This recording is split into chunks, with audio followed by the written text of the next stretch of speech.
Feel like I should say, oh, shucks. Nobody ever listens to me when I say, oh, just keep it simple. I'm a medium and a healer. So good morning, everyone. Good morning. As always, it's an honor to be here. And the timing could not be more perfect for me. Let me pause for a minute. We all have had a crazy couple of weeks. Have any of you noticed that there's been a storm here and there? And where those scary storms go? Well, we're looking at one right now and we're not real sure. It's also an election year. And all of this comes, of course, on top of what many of us think is a very busy time of year. And we all have our personal stuff. Also, by the way, every 11 years we experience heavy sunspots. It does impact the geomagnetic fields, which we are a part of. So it does impact us. It affects us all, folks. So where I'm going with this is that it's an honor to be here.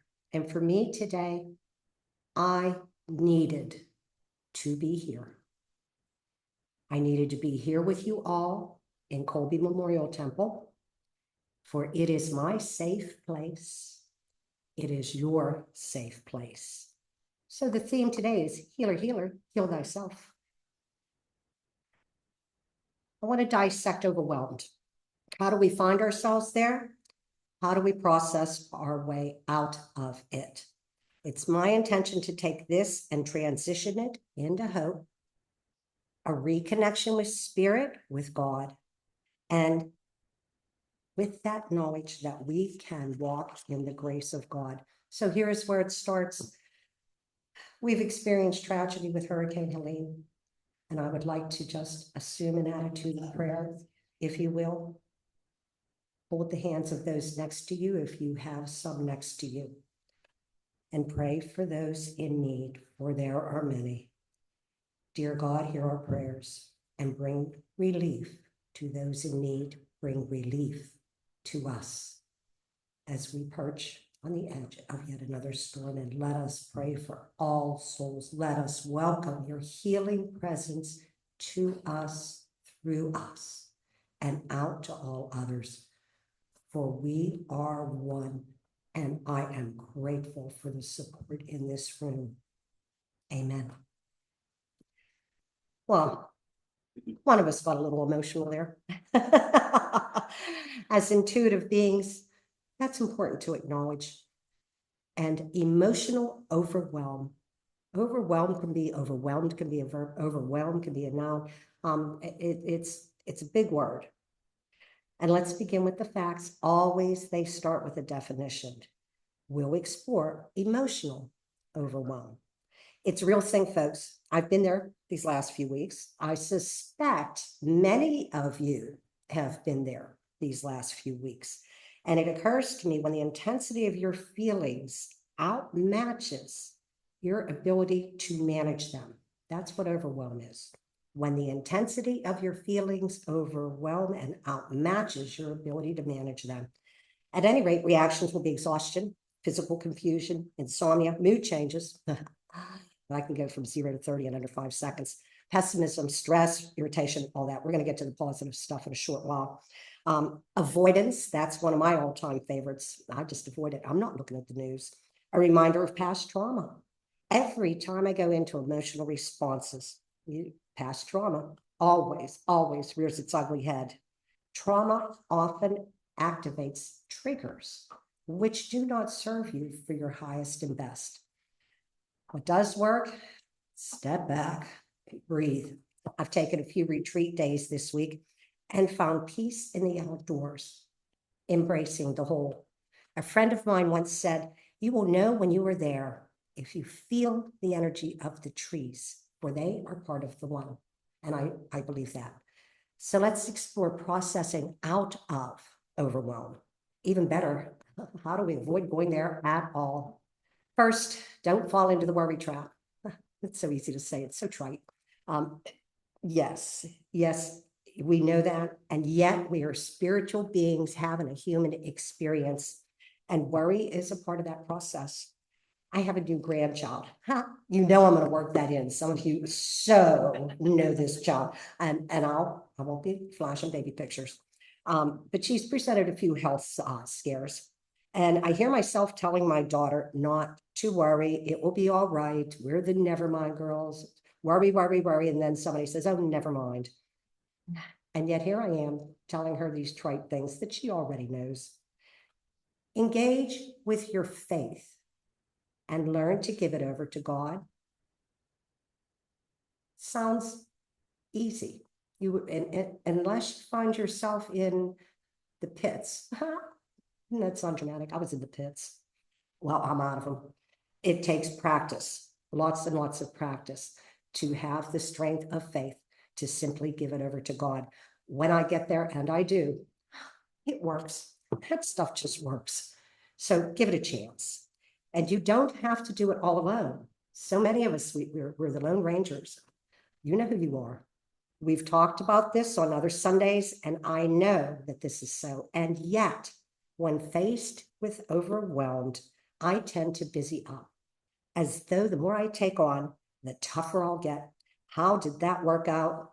Yet again, not so good. Busying up has never worked for me. I do get a lot done, though, and people around me, they're really glad when I do it. So processing all of these last days gives me the hope that I really am getting it.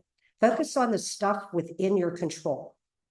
Humans have an innate desire for some degree of control over our lives, the environment, and even others' actions. Recent events placed many of us in that feeling of a no control zone. Why do we crave control? One of the reasons can be a little bit of a low self-esteem. It often makes us seek control to boost our own confidence. If I'm in control, then I'm okay. So what does that mean? If I'm not in control, I'm not okay? Sometimes that's how it feels. We all have times of self-doubt. Lack of trust. Lack of trust can lead to the need for control, and trust issues can become three-dimensional. Fear of losing control involves worry that something a person does or fails to do will cause you harm. Traumatic or abusive life experience speaks for itself, as we have already mentioned. Consider that it is time to put you first. That doesn't mean you're selfish. It means that you are becoming self-aware and you're understanding the import of self. Give yourself that gift. It's a gift that comes straight from spirit. Acknowledge that gift and embrace it. You can set boundaries to reduce being overwhelmed. I am awful at setting boundaries. Anybody else? Just awful. You know, the only people who get upset about you setting boundaries are none. Just consider it, setting boundaries. People get mad at you. Well, what do you mean? It's like, oh, Mom's not going to do everything anymore. I mean, it's again, three-dimensional. Make small changes every day. Move towards living in peace while letting go of those things that do not serve you. Meditation, we all know the import of that. When you don't let go of those things that aren't serving you for the highest and best, you will absolutely sink to a lower level. And focus on what's within you. Feeling hurried, anxious, chaotic, ask yourself, is this chaos within me, or is it around me? Now think about that. Is the chaos and anxiety in you or around you? Most times it is around you, and it comes in all forms, from your community, from the media, family, friends. Don't invite it in. I mean, that's like if you're at home and you see crazy walking up the street and you open up the door and say, come on in. Don't invite it in. It just, obviously. Alluded to that a bit ago, and it is my go-to when anxious. I don't anyway, so I jog that nebulous, progressed, and outside to be a quiet voice saying, go easy, darling Mary McCormick, immediately started to fall away.